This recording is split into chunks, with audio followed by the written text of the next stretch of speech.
আমরা আপনারা জানেন যে কোনো মিটিংয়ে যখন আমরা কথা বলি, কেউ একটা কথা বলতে চাইলে দেখা গেল যে আরেকজন মাঝখান থেকে একটা কথা বলে দেয়, ওটা ওনাটা শেষ করতে দেয়। তো প্রথম অধ্যায়ের যে শিক্ষাটা, সেই শিক্ষাটা হচ্ছে ভগবান চুপ করেছিলেন, প্রথম লেট অর্জুন টক, লেট হিম আন্ডারস্ট্যান্ড ফার্স্ট, তারপরে উনি কথা বলবেন। আরেকটা জিনিস যেটা হচ্ছে সেটা হচ্ছে যে ভগবান যে কথাগুলো বলছেন, আমরা গীতার 10ম অধ্যায়ে 32 নম্বর শ্লোকে বলা আছে, আমরা যখন তর্ক করি 3 ধরনের লোক থাকে। একটা হচ্ছে নিজেকে জাহির করার জন্য, আরেকটা গ্রুপ থাকে অন্যের দোষ ধরার জন্য, আরেকটা গ্রুপ থাকে যে কোনো এক মানে সমঝোতার মাধ্যমে একটা নতুন সৃষ্টি করার জন্য। তো এটাও একটা এই প্রথম অধ্যায়ের আরেকটা শিক্ষা, যে যখনই আমরা কথা বলবো, কথাগুলো শোনার সময় আমাদের ওইভাবে চিন্তা করে তারপরে আমাদের উত্তর দিতে হবে। সেক্ষেত্রে এখন প্রথম অধ্যায়ে যেহেতু অর্জুনের অহংকার ছিল, এই অহংকারের উপরে আমাদের ঠাকুরের কি বাণী আছে, তার সাথে কিভাবে আমরা সেটাকে কোরিলেট করতে পারি। ঠাকুর বলছেন, অহংকার আসক্তি এনে দেয়, আসক্তি এনে দেয়, আসক্তি অহংকার আসক্তি আনে, আসক্তি আনে হচ্ছে স্বার্থ বুদ্ধি, আর স্বার্থ বুদ্ধি আনে কাম, আর কাম হইতেই ক্রোধের উৎপত্তি, আর ক্রোধ থেকে আসে হিংসা। তাইলে এই যে অহংকারটা যে কত বড় গুরুত্ব এবং কত মারাত্মক জিনিস, সেটা ঠাকুরের বাণীতে আমরা সেখান থেকে আমরা বুঝতে পারছি। এই অহংকার থেকে আমরা কিভাবে মুক্তি পেতে পারি? অহংকার থেকে ঠাকুর বলছেন, দীনতাকে যদি আমরা অন্তরে স্থান দিই, তাইলে অহংকার আমাদেরকে কিছুই করতে পারবে না। তাইলে দীনতাকে আমাদের অন্তরে স্থান দিতে হবে, এবং যদি অন্তরে দীনতাকে স্থান দেই, তাইলে অহংকার আমাদের কিছুই করতে পারবে না। এবং অহংকার যদি আমাদের না থাকে, তাইলে ভগবান সাথে আমাদের যোগাযোগ থাকতে পারে। তাহলে প্রথম অধ্যায় থেকে আমরা এটুকু আমরা নিতে পারি। তারপর যেটা হচ্ছে, এখানে শতকর্মের বাস্তবায়নের কথা বলা হচ্ছে। ঠাকুরের শতকর্ম আছে, আমরা এই শতকর্মগুলোর সাথে গীতার কর্মগুলোর সাথে আমরা একটু কোরিলেট করব। এখানে শতকর্মের মধ্যে আছে যজন, যাজন, অধ্যয়ন, অধ্যাপনা, দান, প্রতিগ্রহ। এগুলো আপনারা সবাই জানেন।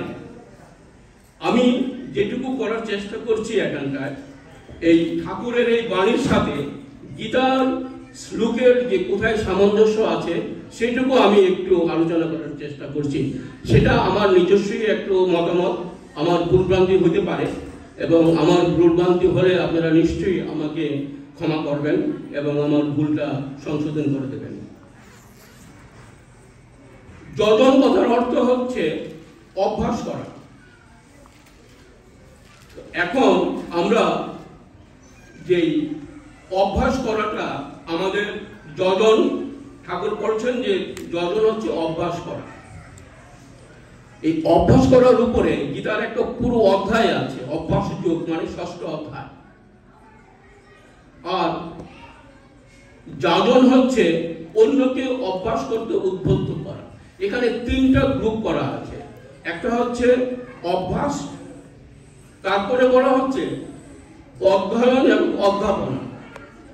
অধ্যয়ন হচ্ছে আয়ত্ত করার পথে চলা।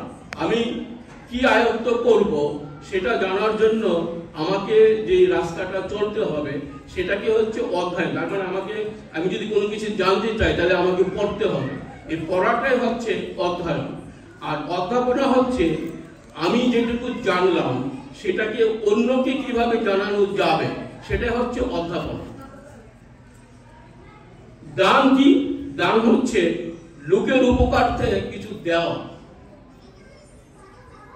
আর প্রতিগ্রহ হচ্ছে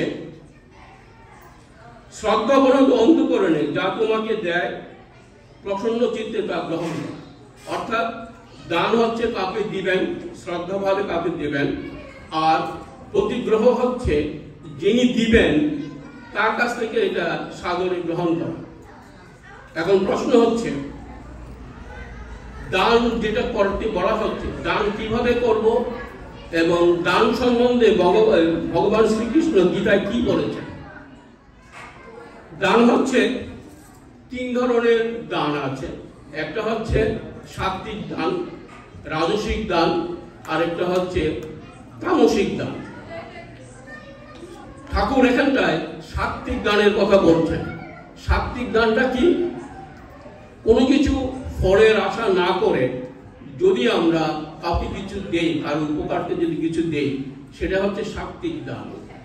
আর রাজসিক দান হচ্ছে কিছু পাওয়ার আশায় আমি যদি কাউকে কিছু দেই বা কারোর কাছ সাথে যদি কোনো সম্পর্ক সৃষ্টি করি, তাইলে সেটা হচ্ছে রাজসিক দান। আর তামসিক দান হচ্ছে অশ্রদ্ধা সহকারে, অপাত্রে এবং অসময়ে কাউকে কিছু দেওয়া, সেটা হচ্ছে তামসিক দান। এখন সাত্বিক দান সম্বন্ধে ছোট্ট একটা গল্প আমি আপনাদের সাথে শেয়ার করি। নদী যে চলে, নদীর যে জলগুলো, নদী কি তার জল পান করে নাকি? নদী তার জল পান করে না। নদীর জলে কখনো দুর্গন্ধ হয়? দুর্গন্ধ হয় না। ডুবার জলে দুর্গন্ধ হয়, কারণ ডুবা জমায়, দেয় না। নদী দেয়, সেই জন্য সে প্রবাহমান এবং তার কোনো গন্ধ হয় না, তার জলের কোনো গন্ধ হয় না। আর সমুদ্র কি করে? সমুদ্র এগুলোকে সঞ্চয় করে। এখন আমাদেরকে নদীর মতো হইতে হবে। আমার যা কিছু আছে সেটা রেখে তার বাইরে যদি কিছু থাকে সেটাকে আমাদের দান করতে হবে, এবং সেই দানে আমাদের কমবে না, বরং আমাদের প্রসার আরো বাড়বে। সেই জন্য এই জিনিস এখান থেকে আমরা পড়ছি। এখানে ঠাকুর কড়া গাছ এবং বট গাছের সাথে একটা তুলনা করেছিলেন। কড়া গাছ খুব তাড়াতাড়ি বেড়ে যায়, বট গাছ খুব আস্তে আস্তে বাড়ে কিন্তু অনেক দিন থাকে। তো সেটাও এখানে ঠাকুরের একটা কথা এখানে আমরা বলার চেষ্টা করছি যে সব কোনো কিছুই তাড়াতাড়ি পাওয়ার চিন্তা করতে হবে না, ধীরে স্থিরে আস্তে আস্তে পাইতে গেলে।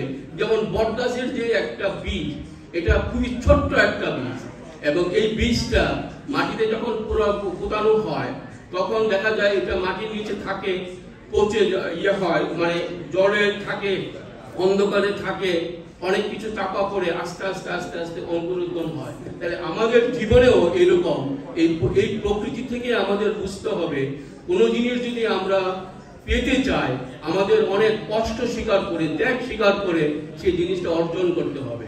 এটা রাতারাতি যদি কিছু জিনিস আমরা পেতে চাই তাতে আমাদের কলা গাছের মতো আমরা বাড়বো এবং সাথে সাথে পড়ে যাবো। এখন শতকর্মের পরে আমাদের যেটা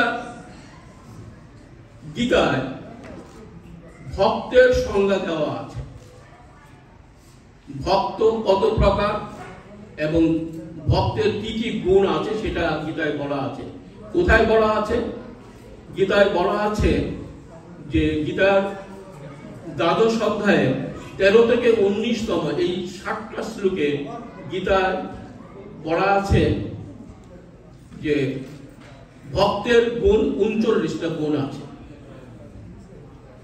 ওই 39টা গুণ যদি আমরা আয়ত্ত করতে পারি তাহলে আমরা ভক্ত হব, এবং ভক্ত হলে ভগবানের প্রিয় পাত্র হব।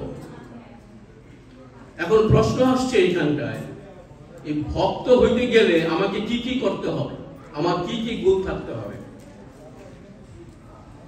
ভক্ত হইতে গেলে যে আমাদের 39টা গুণ আছে, তার মধ্যে কয়েকটা গুণ, সেটা হচ্ছে ধৈর্যশীল হতে হবে, পরের উপকার করতে হবে, পরনিন্দা বর্জন করতে হবে, তারপরে শীত গ্রীষ্মে একরকম থাকতে হবে, মান অপমানে একরকম থাকতে হবে।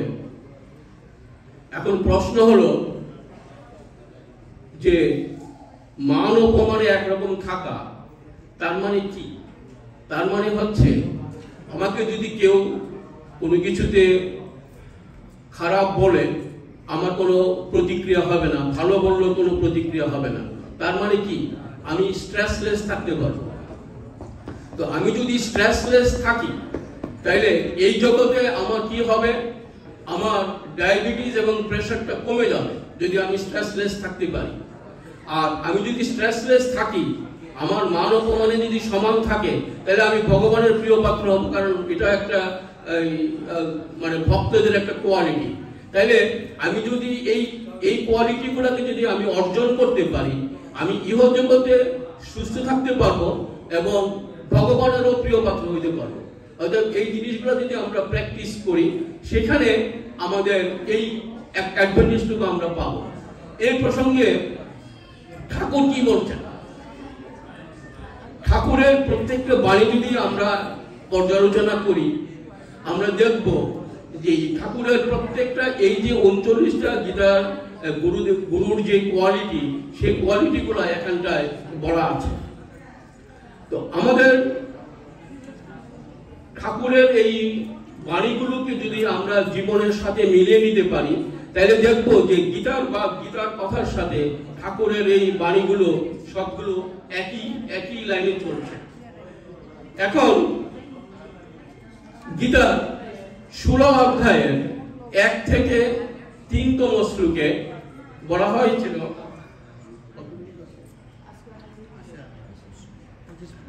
ওকে, গীতার 16 অধ্যায়ের 1 থেকে 3তম শ্লোকে 26টা গুণের কথা বলা আছে, যে গুণগুলো দৈবী গুণ, দৈবী সম্পদ যুগের দৈবী গুণ। এখন একটা প্রশ্ন আসতে পারে, আপনারা দেখবেন যখন ছোটবেলায় আমরা আমাদের মানে বয়স্ক লোকদেরকে বা আমাদের দাদু বাবা মাদেরকে যখন আমরা নমস্কার করতাম, প্রণাম করতাম, ওরা আশীর্বাদ করে বলতো মানুষ। কিন্তু ধরে নেন একটা গরুর বাচ্চা, কথা বলতে পারে, just for the sake of argument. গরুর বাচ্চা যদি গরুকে প্রণাম করতে যায়, গরু কি বলে নাকি যে এই গরু হইস? বড় হয়ে গরু হইস তো বলেন। কারণ হচ্ছে মানুষ হয়ে জন্মগ্রহণ করে না, মানুষকে মনুষ্যত্ব অর্জন করতে হয় মানুষ হওয়ার জন্য। কিন্তু পশু পাখি ওরা জন্মগ্রহণ করে ওদের ওই ক্যারেক্টার নিয়ে, ওদের ওইগুলো ইমপ্রুভ করার কোনো সুযোগ থাকে না, আর মানুষের এগুলো ইমপ্রুভ করার সুযোগ থাকে। যার জন্য আমাদের এই যে দৈবী সম্পদ যুগের প্রথম 3টা শ্লোকে 26টা গুণের কথা বলা আছে, যে গুণগুলো আমাদের দৈবী সম্পদের গুণ, এবং মানুষ প্র্যাকটিস করলে ওই গুণগুলো অর্জন করতে পারবে।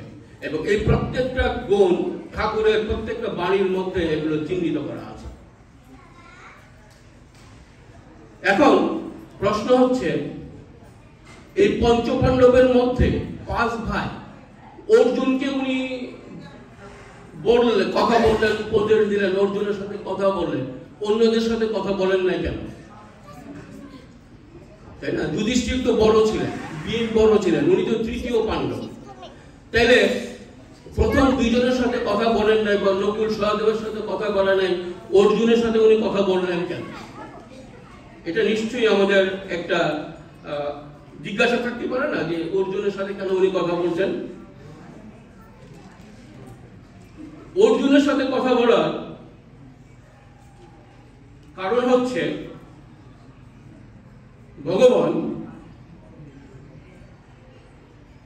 9ম অধ্যায়ের প্রথম শ্লোকে বলছেন যে তুমি যেহেতু পরদোষ দেখো না, তুমি যেহেতু অন্যের দোষ দেখো না, সেই জন্য আমি তোমাকে গুহ্যতম জ্ঞান দিচ্ছি। তার মানে হচ্ছে কি, ঠাকুর এই কথাগুলো ভালো করে উনি বলছেন, তোমার নজর যদি অন্যের কেবল কুই দেখে, তবে তুমি কখনোই কাউকে ভালোবাসতে পারবে না। তোমার মন যত নির্মল হবে, তোমার চক্ষু তত নির্মল হবে। আর জগৎটা তোমার নিকট নির্মল হয়ে ভেসে উঠবে। ঋগ্বেদে বলা হচ্ছে ভদ্রং কর্ণবি শৃণুয়াম দেবা ভদ্রং পশ্যং অক্ষবিদদ্রা স্থিরয়ঙ্গৈ তুষ্টুবাংশ তনবি বেশম দেবধীতং যদায়। গীতার প্রথম অধ্যায়ের প্রথম অধ্যায়ের যে শ্লোকে বলা হচ্ছে ইদং তুতে বুদ্ধতমং প্রবক্ষ্যামি অনুসূয়বে। অনুসূয়বে মানে হচ্ছে দোষ দৃষ্টি বর্জিত।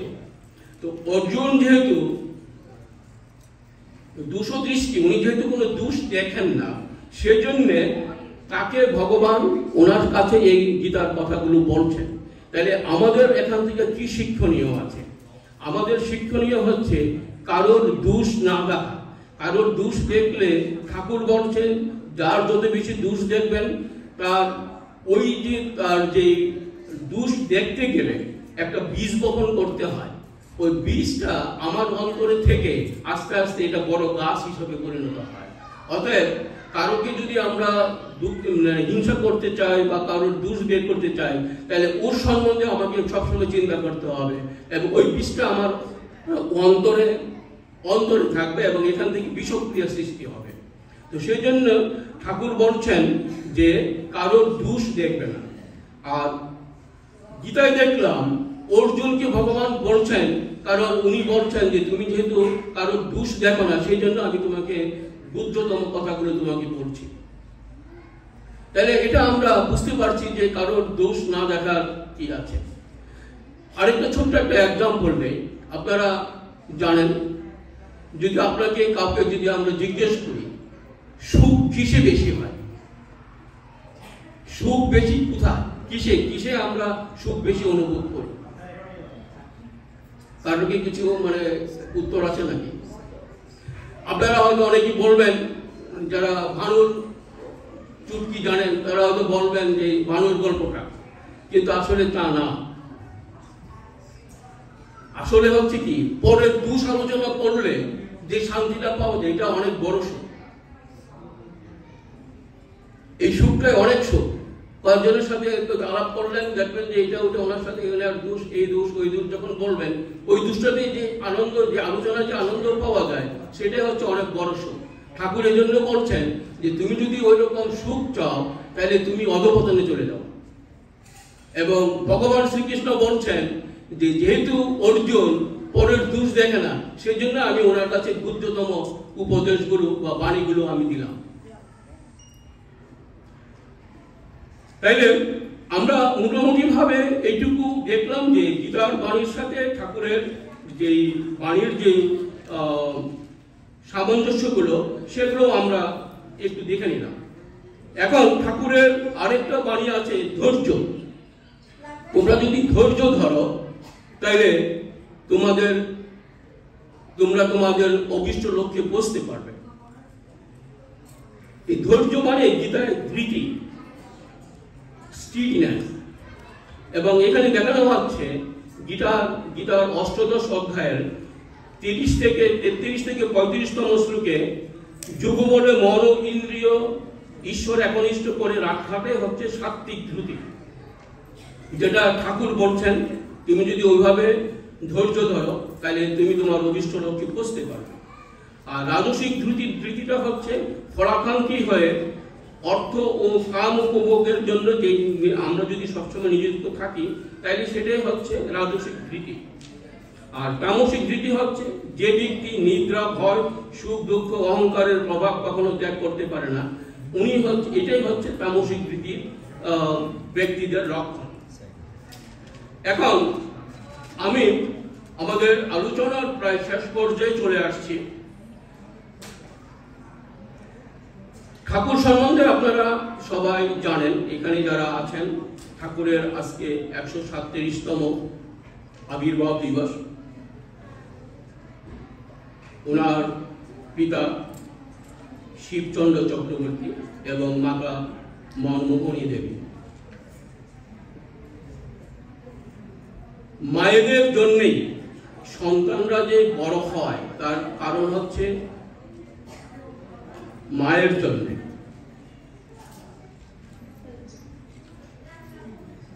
এই মায়ের উপরে ঠাকুরের যে একটা বাণী আছে, সেটা হচ্ছে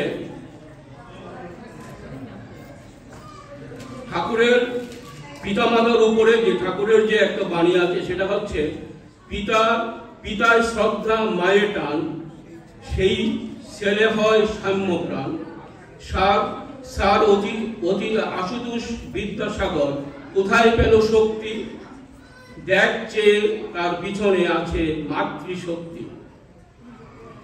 ভাবছ বসে চলবে কিসে, ভাববার তুমি কে, ভাববার যিনি, ভাবছেন তিনি, তুমি ভাবো তাকে।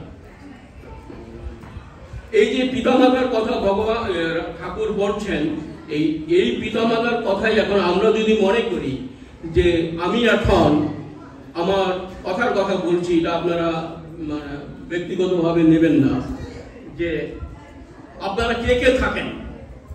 আমি থাকি, আমার ছেলে মেয়ে থাকে, আর আমার মা বাবা আমার সাথেই থাকে।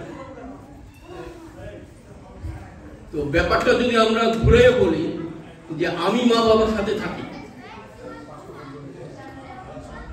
কারণ গাছ যখন আমরা লাগাই, সেবা শুশ্রূষা করি, ফল যখন দেয়, তখন কিন্তু গাছ বলে না যে তুমি আমাকে সেবা দিছো, আমাকে তুমি জল দিছো, এই দিছো, সেই জন্য আমি তোমাকে ফল দিচ্ছি।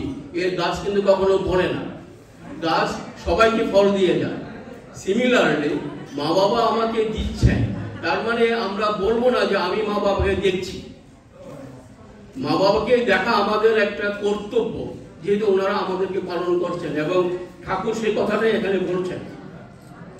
অতএব ঠাকুরের প্রত্যেকটা কথা আমরা বাস্তবতার সাথে, জীবনের সাথে আমরা মিলাতে পারি। এখন যেটা বলা হচ্ছে, আমাদের সৎসঙ্গ, আপনাদের যেই সঙ্গটা হচ্ছে অনুকূল ঠাকুর অনুকূল চন্দ্রের যেই সঙ্গ, সৎসঙ্গ। একবার নারদ ভগবানকে প্রশ্ন করলেন যে সাধু সঙ্গ করলে কি হয়। তো নারদ ভগবান বলছেন, আমি বলবো না, তোমাকে একটু হাঁটতে হবে, তুমি যাও। গেলেন, বলছে তুমি এখানে প্রথম 3 মাইল যাওয়ার পরে তুমি যা দেখবা, তাকে জিজ্ঞেস করবা যে সাধুসঙ্গ করলে কি হয়। কিছুই পায় না, একটা গোবরের পোকা দেখলো, গোবরের পোকাটা দেখলো, বললো যে সাধুসঙ্গ করলে কি হয়, গোবরের পোকাটা মারা গেল।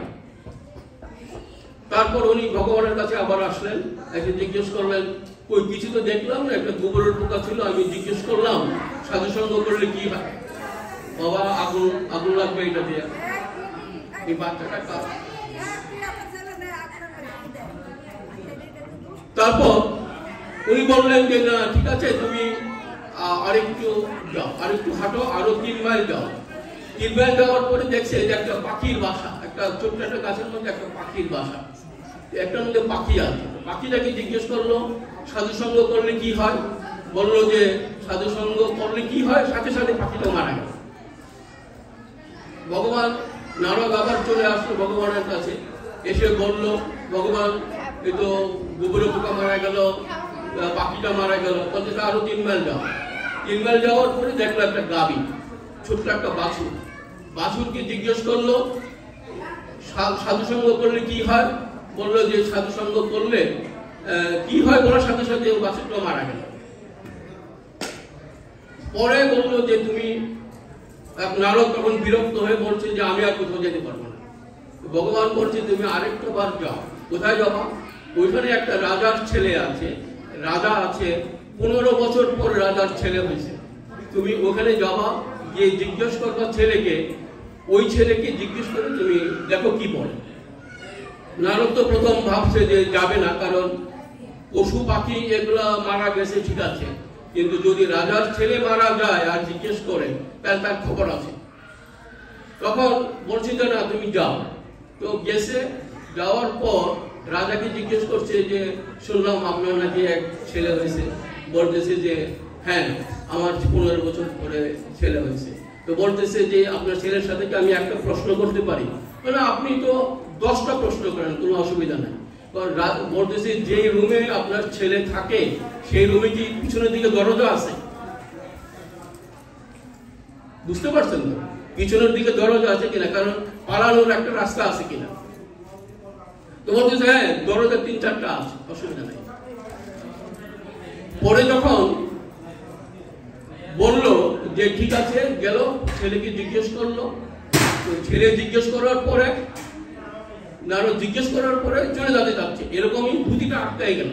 এই ভাবছে বোধ এই বোধহয় ওনার বিপদ আসে গেছে। তারপরে যখন বলার পরে ছেলেটা ওনাকে ধরলো যে আপনি তো জানতে চাচ্ছিলেন সাধু সঙ্গ করলে কি হয়। আমি বলছি, আমি প্রথম গোবরে পোকরা ছিলাম, সেখান থেকে আমি পাখি হয়েছি, পাখির থেকে আমি বাছুর হয়েছি, বাছুর থেকে আমি মানুষ হয়েছি। এজন্য কারণ নারদ হচ্ছে ভক্ত সাধু, সেই সাধু সঙ্গ করে আপনারা যারা সৎসঙ্গী আছেন, আপনাদের দর্শনে আমাদের অনেকেরই এরকম পরিবর্তন হবে, আমরা মুক্তি পাবো, আমাদের এই জীবন থেকে আরো উন্নত জীবনের দিকে চলে যাব। এটুকুই আজকে আমাদের আলোচনা সমাপ্তি টানছি।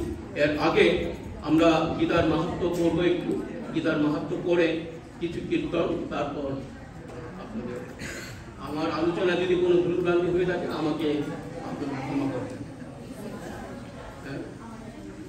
এবং সতত ইয়ুক্ত যে ভক্ত স্বং পরিপাসতে যে চাপি অক্ষরম ব্যক্তম তেষাং কে যুগ বিত্তমাহ। শ্রী ভগবান উবাচ ময়ি আবেশ্য মনোজেমাং নিত্য যুক্ত উপাসতে শ্রদ্ধয়া পরয়া উপেতা তে মে যুক্ত তমামতঃ। যেতু অক্ষরম নির্দেশং অব্যক্তং পর্যুপাসতে সর্বত্রকম অচিন্ত্যং চ কুটস্থং অচলং ধ্রুবম সংনিয়ম্য ইন্দ্রিয় গ্রামং সর্বত্র সমবুদ্ধয়।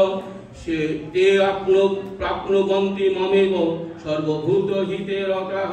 ক্লেশ অধিকতরস্তেষাং অব্যক্ত আসক্ত চেতসাং অব্যক্ত হি গতির দুঃখং দেহভদ্বির অবাপ্যতে।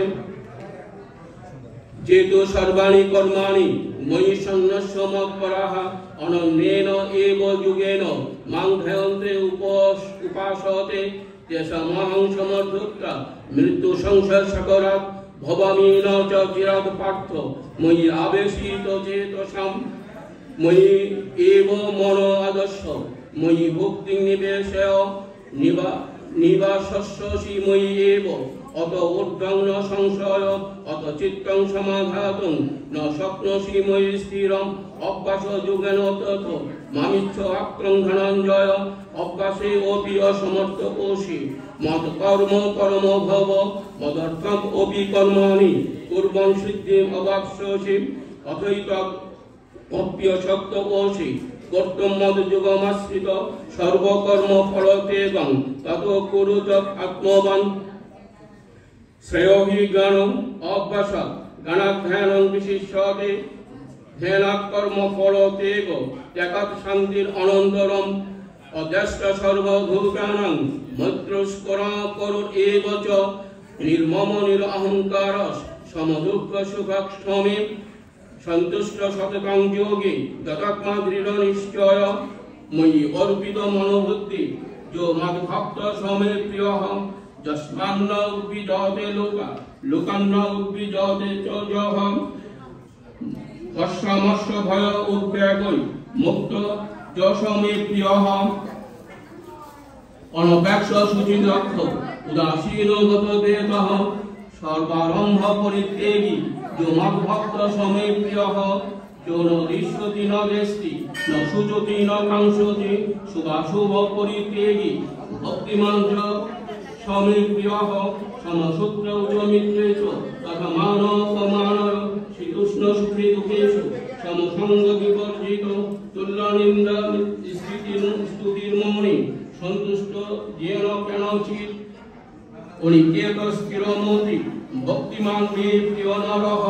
ওম নমো ভগবতে বাসুদেবায়। যেতু ধর্মমৃতম ইদং যতক্ষং পর্যুপাসতে। শ্রদ্ধধান মত পরমা ভক্তাস্তে অতীব মে প্রিয়ঃ। ওম নমো ভগবতে বাসুদেবায়। ওম নমো ভগবতে বাসুদেবায়। ওম নমো ভগবতে বাসুদেবায়। গীতামে হৃদয়ং পার্থ, গীতামে সারমুত্তমম, গীতামে গণমত্তুগ্রম, গীতামে গণমভয়ম, গীতামে চুত্তমং স্থানম, গীতামে পরমং পদম, গীতামে পরম গুঞ্জং, গীতামে পরম গুরু, গীতাশ্রয়ং তিষ্ঠামি, গীতামে পরমং গৃহম, গীতাজ্ঞানং সমাশ্রিত ত্রিলোকং করামিহম, গীতামে পরম বিদ্যা ব্রহ্মরূপণ সংশয় অর্ধমাত্রা হরণিত্যম অনির্বাচ্য পদার্থিকম, গীতা নামানি বক্সানি গুণানি শৃণু পাণ্ডব, কীর্তনা সর্ব পাপানি বিলঙ্ঘন্তি তৎক্ষণাৎ, গঙ্গা গীতা চ সাবিত্রী সীতা সত্যা প্রতিপ্রদা, ব্রহ্মা বলি ব্রহ্ম বিদ্যা ত্রিছন্দ মুক্তি গেহিনী, অর্ধমাত্রা চিদানন্দ ভবগ্নি ভ্রান্তি নাশিনী, বেদত্রী পরানন্দ তৎক্ষর্ত গণমঞ্জনী, ইত্যাদি জপেত নিত্যং নরনিশ্চর মানুষ গণসিদ্ধং লবনিত্যং তথান্তি পরমং পদম। ওম নমো ভগবতে বাসুদেবায়। ওম নমো ভগবতে বাসুদেবায়। ওম যতস্করং পরিপ্রাষ্টং মাত্রাহীনং চ তদ্ভবেৎ করুণং তৎসর্বং ভবতু তৎপ্রসাদাৎ জগদ্গুরু। সুধী ভক্তবৃন্দ, আমার আলোচনায় আপনাদের যদি কোনো মনোকষ্ট হয়ে থাকে অথবা আমি যদি ভুল কিছু বলে থাকি তাহলে আপনারা আমাকে ক্ষমা করে দেবেন এবং আমার ভুলটা আমাকে সংশোধন করে দেবেন। আমি এইটুকুই আজকে আমার গীতা পাঠের সমাপ্তি টানছি। এখন কিছুটা কীর্তনানন্দ হবে এবং কীর্তনানন্দ আপনারা সকলে মিলে আপনারা এটার সাথে কীর্তনের সাথে সংযুক্ত হন। সবাইকে প্রণাম। আমি আবারও বলছি, ভুল ভ্রান্তি আমাকে ক্ষমা